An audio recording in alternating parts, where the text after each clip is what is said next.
चलिए स्टार्ट करते हैं। कुछ क्वेश्चन और देखते हैं डाइवर्जेंस से रिलेटेड। डाइवर्जेंस हमें ये प्रूव करना है, divergence del R to the power M raise to the power M M M plus one और raise to the power M minus two. इसको प्रूव करने से पहले हम लोग क्या करते हैं, स्टार्टिंग में ही हमें ये वाला वैल्यू कहीं पर हमारा फेमिलियर है, हम लोगों ने पिछले चैप्टर में पढ़ा हुआ है। डेल आर की पावर एन को हम लोगों ने सिंप्लीफाई कर रखा है। अगर आप देखें तो बेसिकली वहाँ पर हम लोगों ने सिंप्लीफाई किया था। डेल आर की पावर एन ये एक्चुअली में ग्रेडियंट वैल्यू है, आता है। अगर आप ध्यान से देखें तो एन फिर क्या आएगा, आर की पावर एन माइनस टू और आर वेक्टर आता था। तो इसका मतलब डेल आर की पावर एन को हम डायरेक्ट यहाँ से थोड़ा सा लिख रहे हैं, तो एम यहाँ से क्या हो जाएगा, आर की power N minus two are vector आ जाएगा। अब हमारे पास ये अगर फेमिलियर है तो फिर हम इसका डेल डॉट प्रोडक्ट निकाल सकते हैं, क्योंकि डाइवर्जेंस के केस में यही निकालूंगा, एम आर की power N minus two are vector. I hope ये समझ में आ रहा होगा, क्योंकि हमें डाइवर्जेंस निकालना है। डाइवर्जेंस निकालना है डेल आर की पावर एम का। तो डेल आर की पावर एम हम लोगों ने क्या रखा हुआ है, डेल आर की पावर एम की जगह पर हम लोगों ने बेसिकली ये वाला वैल्यू सब्स्टिट्यूट कर दिया। डेल को हम लोग जानते हैं कि हम सिग्मा नोटेशन में ऐसे भी लिख सकते हैं, एम आर की power M minus two are vector. I hope समझ में आ रहा होगा। अब यहाँ पर क्या करना है, यहाँ पर दो फंक्शंस आपको देखने चाहिए। ये तो फर्स्ट फंक्शन है और ये सेकंड है। आई होप मैंने आपको हर क्वेश्चन बताया कि कहीं पे भी आर वेक्टर दिखे तो उसमें एक्स आई कैप वाई जे कैप प्लस जेड के कैप आपको निकाल लेना है।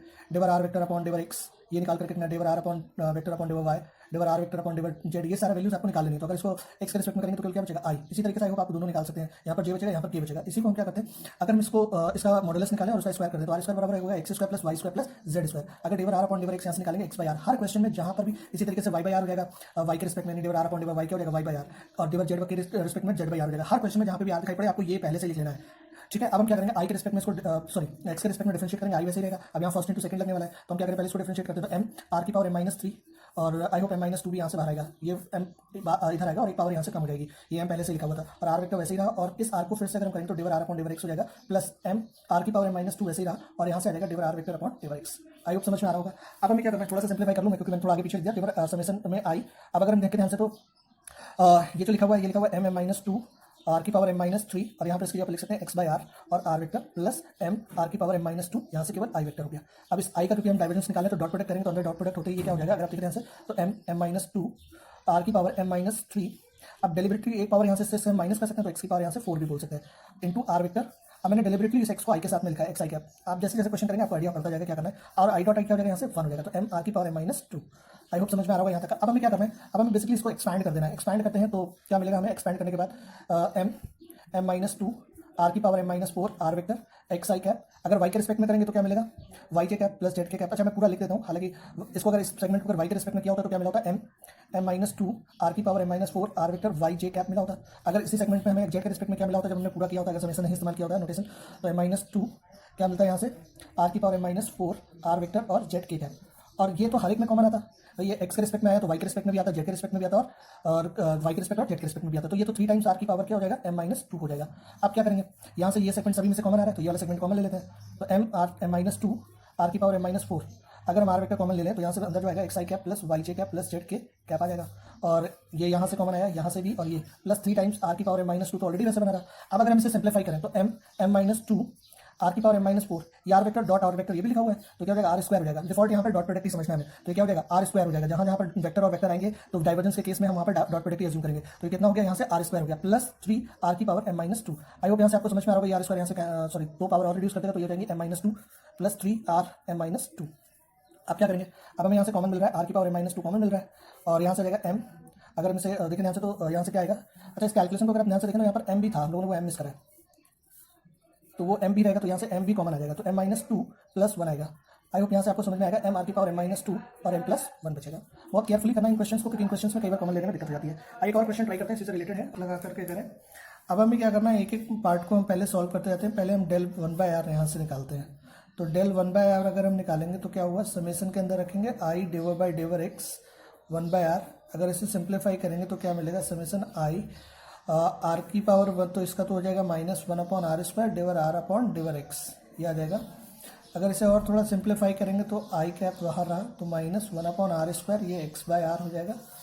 अगर इसे और सिंप्लीफाई करेंगे तो I minus one upon R square, और ये क्या हो गया, अगर इसको देखें ध्यान से तो एक्स बाय आर क्यूब हो जाएगा।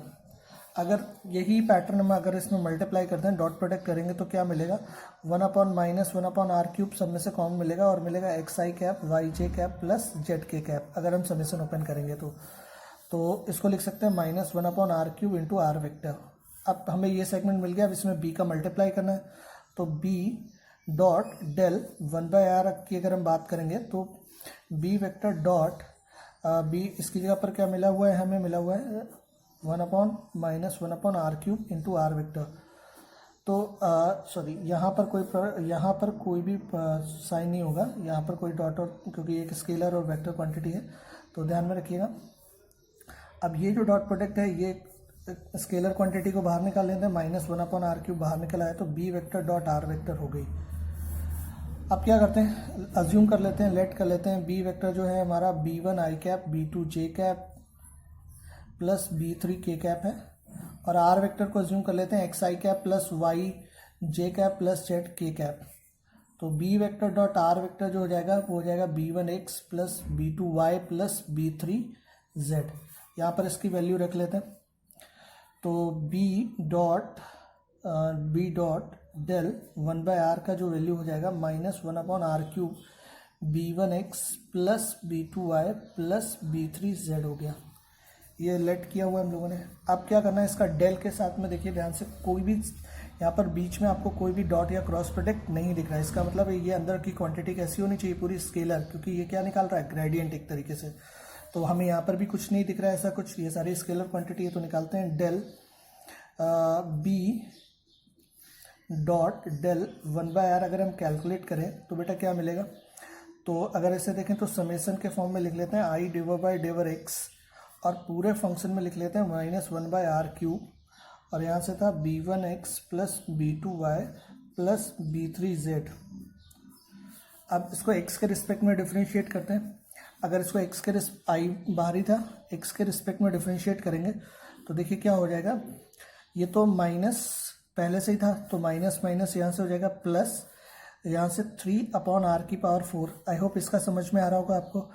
ये ऊपर जब इसको हम न्यूमरेटर में ले जाएंगे तो r⁻³ होगा, वो उधर आएगा तो प्लस हो जाएगा, और वापस से हमने लिख दिया तो माइनस क्या हो जाएगा, बेसिकली -1/r⁴ का जो डिफ्रेंसिएशन होगा प्लस 3/r⁴ हो जाएगा, और यहाँ से डिवर r/डिवर x हो गया। और उस टाइम पर ये वैसे ही रहा, तो ये क्या था, b1x plus b2y plus b3z, क्योंकि इसको हम लोगों ने सिंप्लीफाई नहीं किया। अब यहाँ से क्या होगा, प्लस -1/r³ तो वैसे ही रखा। अब इसका अगर हम डिफरेंशिएशन करेंगे तो यहाँ पर केवल क्या बचेगा, आई होप आपको ये समझ में आएगा कि x के रिस्पेक्ट में करें तो ये दोनों तो जीरो हो जाएंगे, यहाँ से केवल b1 बचने वाला है। अब यहाँ से अगर ये b1 बचने वाला है तो इसे थोड़ा और सिंप्लीफाई करके लिख लेते हैं i। इसे अगर हम देखें यहाँ से तो 3, ये x/r होगा तो x/r⁵ हो जाएगा।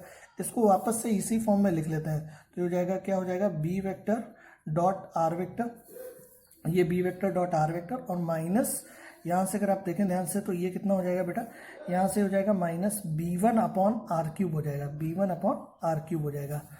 अब अगर इस i को अंदर डिस्ट्रीब्यूट करें तो हमें यहाँ से दिखेगा, i को अगर हम डिस्ट्रीब्यूट करेंगे तो b vector dot are vector तो एक स्केलर क्वांटिटी, उसे अलग कर लेते हैं, यहाँ 3 भी अलग कर लेते हैं। x के साथ में क्या करते हैं, ये डॉट प्रोडक्ट इसका कर देते हैं, x के साथ इसको रख देते हैं i कैप को, डॉट प्रोडक्ट नहीं करेंगे, i कैप को रख देंगे, माइनस b के साथ इस i कैप को रख देंगे, तो b i कैप हो जाएगा।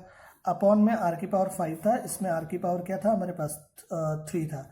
अब इसके समेशन को सॉल्व करेंगे, तो समेशन को सॉल्व करेंगे तो ये जब y के रिस्पेक्ट में होगा तो ये yj आएगा, r⁵ आएगा, तो मैं डायरेक्ट इसका जरा एडिशन लिख लेता हूँ। तो हमें कॉमन क्या मिलेगा, b 3 times b dot r upon r⁵, और ब्रैकेट में लेगा xi cap plus yj cap plus zk cap, minus यहाँ से अगर आप देखेंगे तो अगले वाले में bj आएगा, तो ये जो हो जाएगा ये b1j हो जाएगा, तो ये जो पूरा बन जाएगा ये बेसिकली अगर आप देखें तो b1 i cap plus b2 j cap plus b3 k cap, ये आ जाएगा।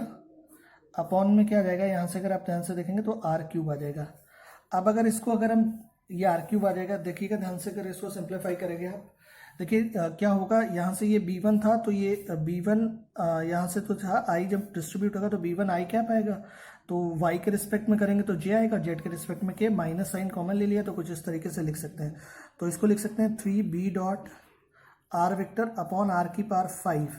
यहाँ से इसको वापस से क्या लिख सकते हैं, अगर आप देखें ध्यान से तो ये है r वेक्टर आपका। अभी स्केलर वेक्टर के बीच में कोई साइन नहीं लगता, यहाँ पर कुछ भी नहीं लिखना है हमें, माइनस ये क्या हो जाएगा बेटा आपका, ये कौन सा वेक्टर है हमारा, बी वेक्टर है, ये कौन सा वेक्टर है, बी वेक्टर, अपॉन, क्योंकि हमें मालूम है ये बी वेक्टर हम लोगों ने अज्यूम किया था, अपॉन r³ वैसे ही चल रहा था। अब हमें क्वेश्चन में क्या चाहिए, क्वेश्चन वाले ने और भी पूछा है कि हमें a dot del b vector dot del 1/r का वैल्यू चाहिए। तो ये ऑलरेडी हम इतना निकाल चुके हैं, बस a वेक्टर से और मल्टीप्लाई करना है। ए वेक्टर डॉट ये वाला वैल्यू हम लोग जानते हैं, इतना जो हम लोगों ने कैलकुलेट किया 3, यहाँ से क्या था आपके पास B vector dot are vector upon are की पावर 5 और इंटू में था आर वेक्टर। ध्यान रखिएगा स्केलर और वेक्टर के बीच में कोई सिंबल नहीं लगाना आपको या कोई डॉट या क्रॉस प्रोडक्ट नहीं लगाना, minus b vector upon r cube. अब यहाँ से ये डॉट प्रोडक्ट है, ये डिस्ट्रीब्यूट हो जाएगा दोनों में, क्योंकि डॉट प्रोडक्ट डिस्ट्रीब्यूट हो सकता है।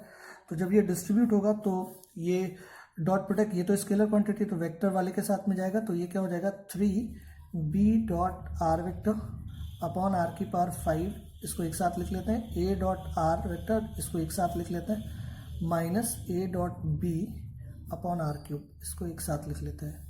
आई होप यही हमें प्रूफ करके लाना था, समझ में आया होगा, हेंस प्रूफ्ड। थोड़ा सा ध्यान रखेंगे आप, आसानी के साथ में करेंगे, क्वेश्चन टैकल कर पाएंगे, बहुत डिफिकल्ट नहीं होते हैं। Thank you very much.